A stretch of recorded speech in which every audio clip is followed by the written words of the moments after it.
Hello, welcome to the economics second PUC students. This is Basaraj.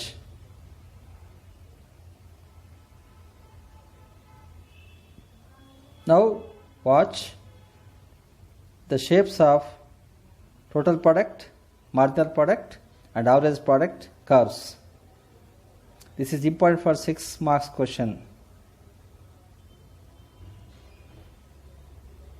Question can rise in the annual examination as explain the shapes of total product, marginal product and average product curves. Generally, an increase in the amount of one of the inputs, keeping all other inputs constant, results in an increase in output. Total product is the sum of marginal product. What does it mean then? Generally, an increase in amount of one of the inputs ಅಂದರೆ ಯಾವುದಾದ್ರು ಒಂದು ಇನ್ಪುಟ್ಟನ್ನು ಜಾಸ್ತಿ ಮಾಡ್ತಾ ಹೋದರೆ other inputs constant ಆಗಿದ್ದರೆ ಆವಾಗ output can be increases ಅಂತ ಹೇಳ್ತಾನೆ. ಬಟ್ ಟೋಟಲ್ ಪ್ರಾಡಕ್ಟ್ ಅಂದರೆ ಏನು? The sum of marginal products is called as total product. ಅಂದರೆ ಮಾರ್ಜಿನಲ್ ಪ್ರಾಡಕ್ಟನ್ನು ಒಟ್ಟು ಕೋಡ್ಸು ಅದು ಬರೋದೇ ಟೋಟಲ್ ಪ್ರಾಡಕ್ಟ್ ಅಂತ ಹೇಳುತ್ತೆ.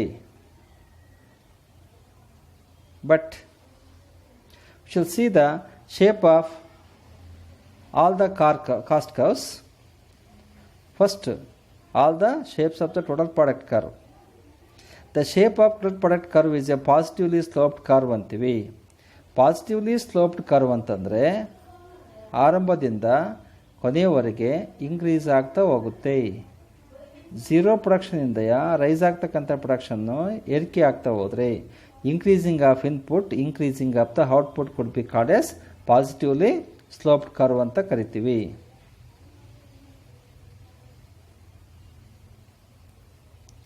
Following table shows how it has been increases the level of labor and that increases the total product, marginal product, average product in different way. See, as increasing of the labor from 0, 1, 2, 3, there is an increasing of total product 0 to 10, 24, 40 up to third unit increases the labor. But it can be increases marginal product as well as average product also increases. This all the average and also marginal product increases up to third unit. But after 4th and 5th and 6th units, total product slowly increases, but marginal product fastly decreases, and average product slowly decreases. It means after reaching certain unit called third unit, total product increases, and marginal product and also average product decreases. This is what is increasing and also decreasing order may possible to be of as increasing of continuous only one input ಅಂತ ಅರ್ಥ.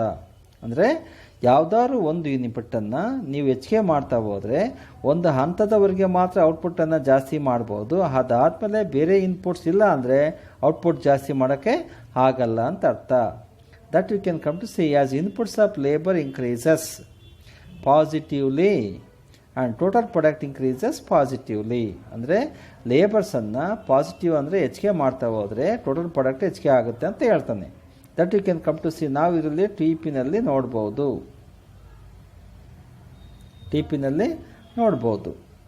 Total product increase ಆಗೋದನ್ನು ನೋಡ್ತೀವಿ ಈ labour ಜಾಸ್ತಿ ಆದಂಗೆ. As labour increases positively, TP also increases positively. As MP increases in the beginning, then it start to be get decreasing and can become 0. ಅಂದರೆ MP ಆರಂಭದಲ್ಲಿ ಜಾಸ್ತಿ ಆಗ್ತಾ ಹೋಗ್ತದೆ, then start decreasing and can become 0. ಅಂದರೆ ನೋಡ್ಬೋದು ಇಲ್ಲಿ ಆರಂಭದಲ್ಲಿ ಜಾಸ್ತಿ ಆಗುತ್ತೆ, ಆಮೇಲೆ ಡಿಕ್ರೀಸ್ ಆಗುತ್ತೆ and also it can become 0 ಮುಂದೆ ಹೋದಂಗೆಲ್ಲಯ್ಯ. But AP is increasing slowly. ನೋಡಿ ಇದು ನಿಧಾನಕ್ಕೆ ಕಡಿಮೆ ಆಗುತ್ತೆ. 12, 13 ಆಗಿರೋದು ಮತ್ತು 12, 11, 9 ನಿಧಾನಕ್ಕೆ ಕಡಿಮೆ ಆಗ್ತಾ ಹೋಗ್ತದೆ. But not become 0. ಯಾವ ಕಾರಣಕ್ಕೂ 0 ಆಗೋದಿಲ್ಲ. This is what is initially as increasing of the labor, increasing of total production. But marginal product and also average product increases initially, then you start declining. Come to see one by one what is the shape of the total product curve. Total product curve for a typical firm in the input-output plane is a positively sloped curve. It is positively sloped curve which is steep from the beginning or origin. ಅಂದರೆ ಆರಂಭದಿಂದ positive ಆಗಿ rice ಆಗ್ತಾ ಹೋಗ್ತದೆ ಅಂತ ಹೇಳ್ತಾನೆ, ಅಂದರೆ ಹೆಚ್ಚಾಗ್ತಾ ಹೋಗುತ್ತೆ ಅಂತ ಹೇಳ್ತಾನೆ.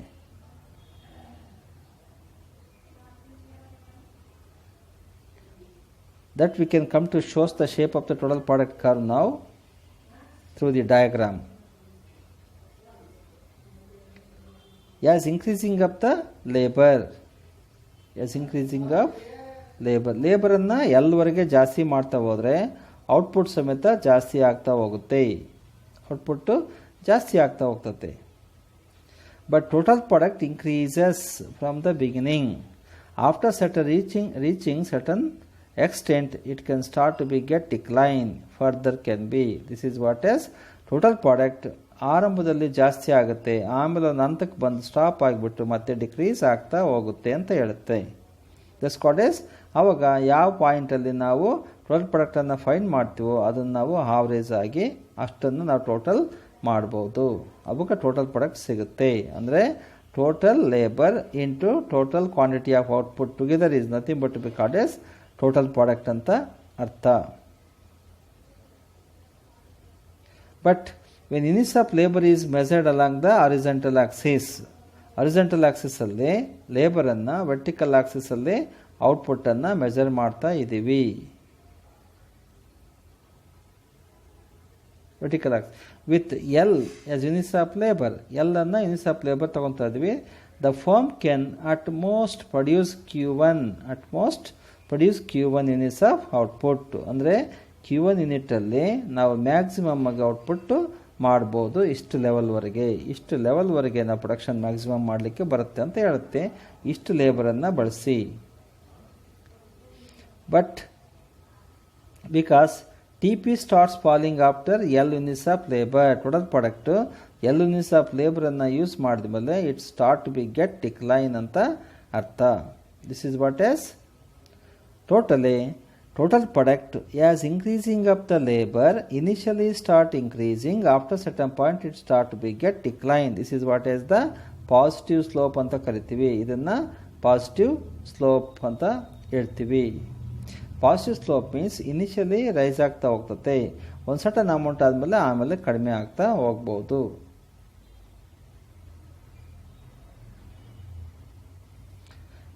Second one is shape of marginal product curve.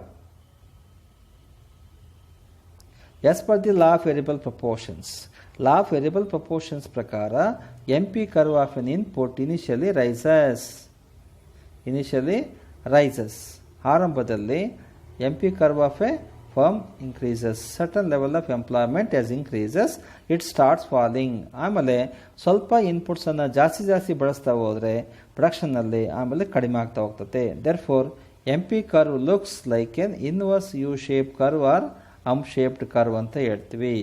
U shape ನೀವು ನೋಡ್ಬೋದು, ಯು ಶೇಪ್ ಹೀಗಿರ್ತತೆ, ಇದಕ್ಕೆ ಉಲ್ಟಾ ಇರ್ತಕ್ಕಂಥದ್ದೇ ಇನ್ವರ್ಸ್ ಯು ಶೇಪು, ಇದನ್ನು ಇನ್ವರ್ಸ್ ಯು ಶೇಪ್ ಅಂತ ಹೇಳ್ತೀವಿ. ಅಂದರೆ ಯು ಆಕಾರವನ್ನು ಉಲ್ಟಾ ಬರೆಯೋದನ್ನು ಇನ್ವರ್ಸ್ ಯು ಶೇಪ್ ಅಂತ ಹೇಳ್ತೀವಿ. The diagrammatically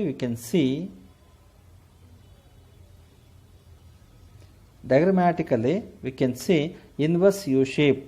The MP curve looks like an inverse U shape ಅಂತ ಹೇಳಿದ್ವಿ. ಹೀಗೆ inverse U shape ಅಲ್ಲಿ MP curve ಇರ್ತದೆ. Why it has been like this means initially as increasing of the labor MP curve start to be get increase its output.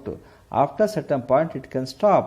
Then it can be further decreases in the case labor is increasing more and more. labor ಅನ್ನು ಜಾಸ್ತಿ increase ಮಾಡ್ತಾ ಹೋದರೆ MP ಆರಂಭದಲ್ಲಿ ಜಾಸ್ತಿ ಆಗುತ್ತೆ, ಆಮೇಲೆ ಕಡಿಮೆ ಆಗುತ್ತೆ. ದಿಸ್ ಈಸ್ ವಾಟ್, ಹೀಗೆ ಆರಂಭದಲ್ಲಿ ಹೆಚ್ಚಾಗಿ ಹೀಗೆ ಕಡಿಮೆ ಆಗೋದನ್ನು ಇನ್ವರ್ಸ್ ಯು ಶೇಪ್ ಅಂತ ಕರಿತೀವಿ.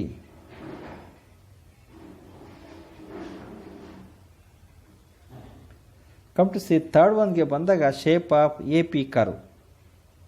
Shape of A P curve is nothing but to be called as inverse U shaped or hump shaped ಅಂತ ಕರಿತೀವಿ. A P curve inverse U shape ಅಥವಾ ಹಮ್ ಶೇಪನ್ನು ತಕ್ಕೊಳ್ಳುತ್ತೆ. ವೈ ಇಟ್ ಹ್ಯಾಸ್ ಬೀನ್ ಅಂತ ಅನ್ನೋದಾದರೆ ಯಾಕೆ ಈ ಥರ ಇನ್ವರ್ಸ್ ಯು ಶೇಪ್ ತಗೊಳುತ್ತೆ ಅಂತ ನೋಡೋದಾದರೆ,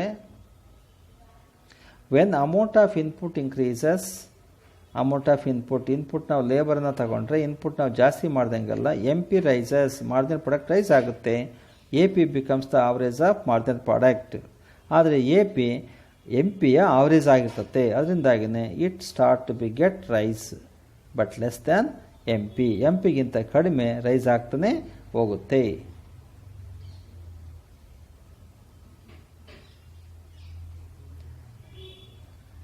ಇಲ್ಲಿ ನೋಡ್ಬೋದು ಡಯಾಗ್ರಾಮಲ್ಲಿ, you can see the diagram. What is the shape of the A P curve. A P curve why the reason ನೋಡಿದ್ವಿ, when the amount of input increases M P rises, then M P being the average of marginal products, it rises but rises less than M P. It rises less than M P. ನೋಡ್ಬೋದು, as ಆರಂಭದಲ್ಲಿ A P ಜಾಸ್ತಿ ಆಗುತ್ತೆ, certain amount ಆದಮೇಲೆ ಮತ್ತೆ ಕಡಿಮೆ ಆಗುತ್ತೆ. But what it is less than that, it is more than the M P. M ಪಿಯನ್ನು ನೋಡ್ಬೋದು. ಎ ಪಿ ಏನಿದೆಯೋ ಎ ಪಿ ಜಾಸ್ತಿ ಇದೆ, ಎಮ್ ಪಿ ಕಡಿಮೆ ಇದೆ. This is what as M P is more, A P is less. ಅದರಿಂದಾಗಿನೇ value. But after certain point ನೋಡ್ಬೋದು, ಒಂದು ಪಾಯಿಂಟ್ ಆದಮೇಲೆ ರೈಸ್ ಆದಮೇಲೆ M P starts falling, M P ಕಡಿಮೆ ಆಗ್ತಾ ಹೋಗ್ತದೆ. Where M P value becomes less than A P value, ಅಲ್ಲಿ M P ವ್ಯಾಲ್ಯೂಗಿಂತ ಎ ಪಿ ವ್ಯಾಲ್ಯೂ ಕಡಿಮೆ ಇರ್ತದೆ. And A P also starts falling, ಅಂದರೆ ಯಾವಾಗ ಎಮ್ ಪಿ ವ್ಯಾಲ್ಯೂ ಬೇಗ ಕಡಿಮೆ ಆಗುತ್ತೆ, ಎ ಪಿ ಸಮೇತ ಕಡಿಮೆ ಆಗ್ತಾ ಹೋಗುತ್ತೆ. ದಟ್ಸ್ ವಾಟ್ ಎಸ್ ಯಾವಾಗ ಎಮ್ ಪಿ ವ್ಯಾಲ್ಯೂ ಜಾಸ್ತಿಯಾಗಿ ಕಡಿಮೆ ಆಗ್ತಾ ಹೋಗ್ತತ್ತೋ ಅದನ್ನು ಫಾಲೋ ಮಾಡ್ತಕ್ಕಂಥದ್ದು ಎ ಪಿ ಅದರ ಅವರೇಜ್ ಆಗಿರೋದ್ರಿಂದ ಆರಂಭದಲ್ಲಿ ಜಾಸ್ತಿಯಾಗಿ ಆಮೇಲೆ ಕಡಿಮೆ ಆಗ್ತದೆ. This is what as how it has been starts falling followed by M P curve. This is the shape of M P curve. And AP curve also same as like as MP curve. As long as MP is higher than AP, ಎಲ್ಲವರೆಗೆ MP AP ಗಿಂತ ಜಾಸ್ತಿ ಇರುತ್ತೆ. AP continues to be rise, ಆವಾಗ AP ಜಾಸ್ತಿ ಆಗ್ತಾ ಹೋಗುತ್ತೆ. Once MP fallen, ಒಂದು ಸಾರಿ MP ಏನಾದರೂ ಕಡಿಮೆ ಆಯಿತು ಅಂದರೆ it's value becomes less than AP, ಆವಾಗ MP ವ್ಯಾಲ್ಯೂ ಕಡಿಮೆ ಆಗುತ್ತೆ, AP ವ್ಯಾಲ್ಯೂ ಜಾಸ್ತಿ ಆಗುತ್ತೆ.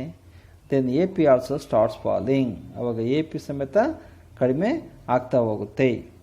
So that A P curve takes inverse U shape. ಅದರಿಂದಾಗಿನೇ ಎ ಪಿ ಕರ್ವ್ ಸಮೇತ ಇನ್ವರ್ಸ್ ಯು ಶೇಪನ್ನು ತಗೊಳ್ಳುತ್ತೆ. That we can come to see in the diagram as below. ನೋಡ್ಬೋದು ಡಯಾಗ್ರಾಮಲ್ಲಿ,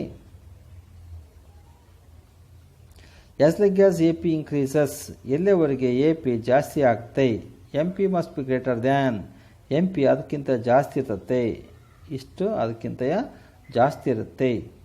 otherwise A P cannot rise, ಇಲ್ಲಾಂದರೆ A P ಜಾಸ್ತಿ ಆಗೋದೇ ಇಲ್ಲ.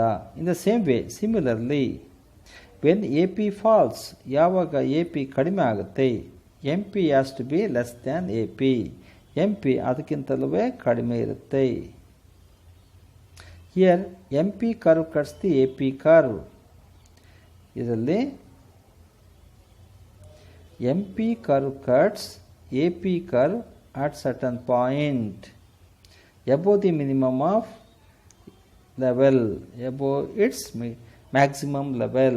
ಅದರ ಮ್ಯಾಕ್ಸಿಮಮ್ ಲೆವೆಲಲ್ಲಿ ಕಟ್ ಮಾಡುತ್ತೆ. ಅಂದರೆ M P curve A P ಕರ್ವನ್ನು ಅದರ ಮ್ಯಾಕ್ಸಿಮಮ್ ಪಾಯಿಂಟಲ್ಲಿ, ಅಂದರೆ ಈಗ ಏನು ಇದೆಯೋ ಎ ಪಿ ಕರ್ವು ಅದರ ಮ್ಯಾಕ್ಸಿಮಮ್ ಪಾಯಿಂಟ್ ಇದೆಯಲ್ಲ ಆ ಮ್ಯಾಕ್ಸಿಮಮ್ ಪಾಯಿಂಟಲ್ಲಿ ಎಮ್ ಪಿ ಕರ್ವ್ ಈ ಥರ ಕಟ್ ಮಾಡುತ್ತೆ. This is what as why AP curve and FP curve have the inverse U shape or hump shape ಅಂತ ಹೇಳ್ತೀವಿ. This is what is when MP decreases, AP also decreases, but AP slowly decreases, MP fastly decreases. That's why Initially, MP is greater. At last, MP is lesser. Or initially, MP is greater. At last, AP is greater. ಆರಂಭದಲ್ಲಿ MP ಜಾಸ್ತಿ ಇರ್ತತೆ, AP ಕಡಿಮೆ ಇರ್ತತೆ. At ಲಾಸ್ಟ್ಗೆ MP ಕಡಿಮೆ ಆಗುತ್ತೆ, AP ಜಾಸ್ತಿ ಆಗುತ್ತೆ. This is why the average product and marginal product curves have the inverse U shape. Then you can have the question like this for 1 mark or 2 mark. What is the shape of TP curve? What is the shape of TP curve? What is the shape of MP curve? And what is the shape of AP curve? First ಅದನ್ನು ನೋಡೋದಾದರೆ shape of total product curve. Total product curveನ shape for a typical firm ಅಂದರೆ ಯಾವುದಾದ್ರೂ ಒಂದು ನಿರ್ದಿಷ್ಟ ಫರ್ಮ್ಗೆ, ಉದ್ದಿಮೆ, ಕೈಗಾರಿಕೆಗೆ positively slope ಆಗಿರ್ತತೆ. ಅಂದರೆ ಆರಂಭದಿಂದ ಕೊನೆಯವರೆಗೆ ಏರುಮುಖವಾಗಿ ಜಾಸ್ತಿ ಆಗುತ್ತೆ ಅಂತ ಅರ್ಥ. ಅದನ್ನೇ ನಾವಿಲ್ಲಿ ನೋಡಿದ್ವಿ. what is the shape of the MP curve? ಹಂಗಾರೆ MP ಕರ್ವಿನ ಶೇಪ್ ಏನು? The shape of the MP curve is an inverse U shape or hump shape ಅಂತ ಕರಿತೀವಿ. ಇದು ಸಮೇತ ಇನ್ವರ್ಸ್ ಯು ಶೇಪ್ ಈ ರೀತಿಯಾಗಿ ಯು ಶೇಪನ್ನು ತಗೊಳುತ್ತೆ. What is the shape of the AP curve ಅಂತ ನೋಡೋದಾದರೆ shape of AP curve is an inverse U shape or hump shape ಅಂತ ಕರಿತೀವಿ. In this way, we may come to know the shape of total product curve is positively sloped curve. MP curve shape is inverse U shape. AP curve shape is inverse U shape.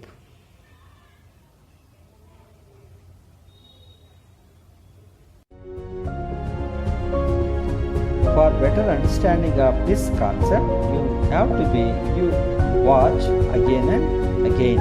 Don't forget to go again and again when you are not understand clearly.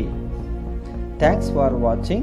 Give likes if you like this video and also share. Your friends also can be better to be watch again and again for better understanding. Thank you one and all.